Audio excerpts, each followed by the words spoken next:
You think you are protecting your heart, and you think you are feeding your brain, and every single day, your choices seem to reflect that belief in a quiet, consistent way. Because every morning you sprinkle seeds onto your yogurt, every afternoon you reach for that super seed granola bar, and every night you stir them into your oatmeal with a sense of discipline and control, feeling as though each small action is building a healthier future.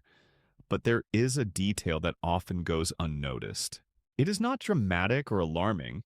It is subtle, almost invisible, yet it matters more over time than most people realize. Because what if one of those seeds sitting in your kitchen right now is not working with your body as smoothly as you think? Not harming you in any obvious way, but gently pushing things out of balance without you ever noticing it happening. And this is where a more careful understanding becomes useful. Not fear, not avoidance, just aware. Seeds themselves are not the problem. They have been a part of human diets for thousands of years, and they contain nutrients your body genuinely needs. But after the age of 60, your body begins to operate under slightly different conditions.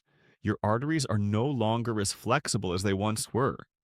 Your kidneys do not filter as efficiently as they used to. Your thirst signals are not as strong or reliable, and your digestive system does not extract nutrients with the same ease it once did. None of these changes are dramatic enough to appear in a routine checkup, and yet together they reduce your margin for error, which means that the way you eat certain foods matters more than it did decades earlier. This is the perspective shared by Senior Wellness Hub, where the focus is not on labeling foods as good or bad, but on understanding how small adjustments can support stability in blood pressure, circulation, and mineral balance over time. Because those are the quiet foundations of long term health. And when you look at seeds through that lens, patterns begin to emerge that are easy to overlook in a younger body. For example, sunflower seeds, which appear harmless and even beneficial on the surface, offering vitamin E and healthy fats, yet they are naturally high in omega 6 fatty acids.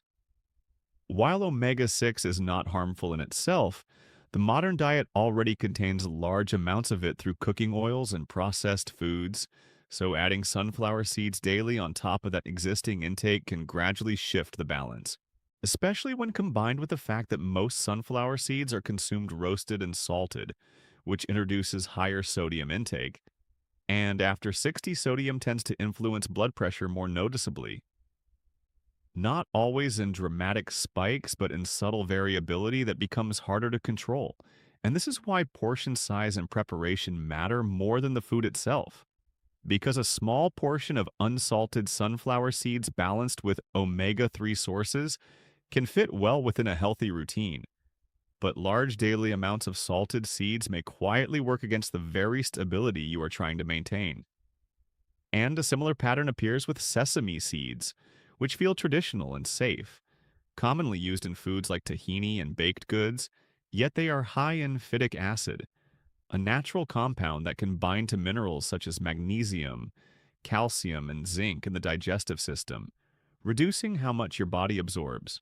While this is not an issue in small amounts, it becomes more relevant when sesame is consumed frequently throughout the day, because after 60, your body already absorbs minerals less efficiently.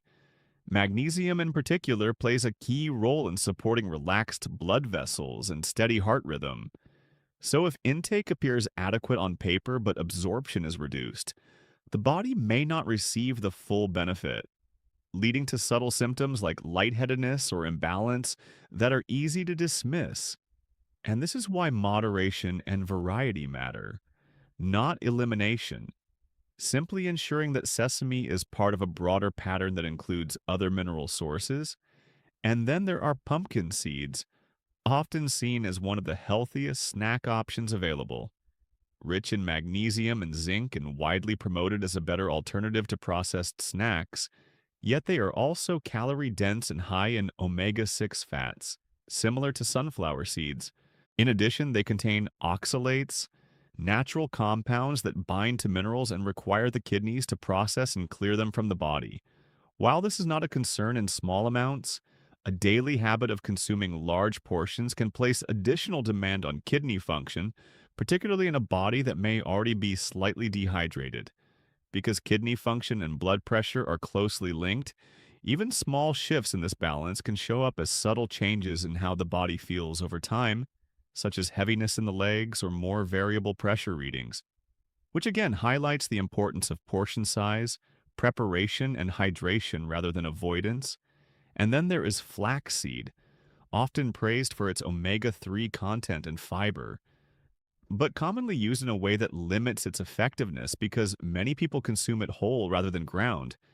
And the outer shell of whole flax is difficult for the digestive system to break down, meaning much of it passes through without releasing its nutrients, so the expected benefits are not fully realized. At the same time, flax contains soluble fiber that draws water into the intestines, which can contribute to mild dehydration if fluid intake is not increased accordingly, especially in older adults whose thirst response is already diminished. And this creates a situation where a food intended to support health may instead add a small but consistent strain if not used correctly. And finally, there is the combination that brings all of these factors together, the so-called super seed mix, which blends multiple seeds into one product.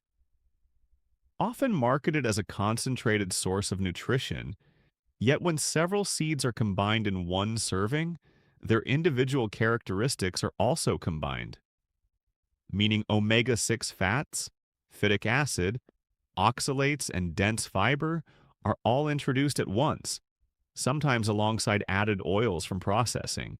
While a younger body may handle this without noticeable effect, after 60 it can create a level of demand that is unnecessary on a daily basis. Not harmful in a dramatic sense, but less aligned with the goal of maintaining stable internal balance. And this is where simplicity becomes a more effective approach.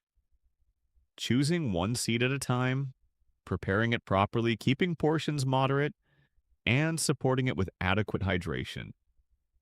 Because the goal is not to maximize nutrient intake in a single meal, but to create a pattern that your body can manage comfortably and consistently over time.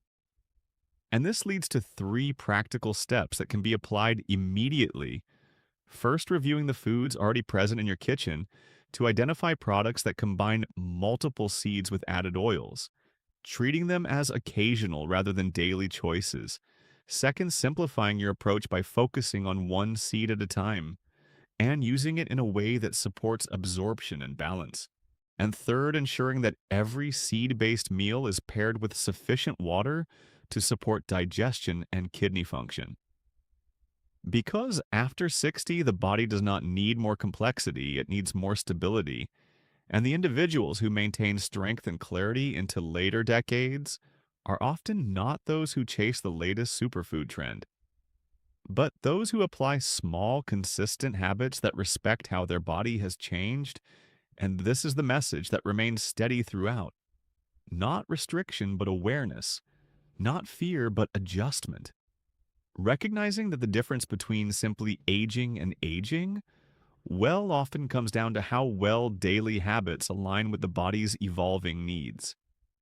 And when those habits are adjusted with care and consistency, the body responds in kind, maintaining balance where it matters most.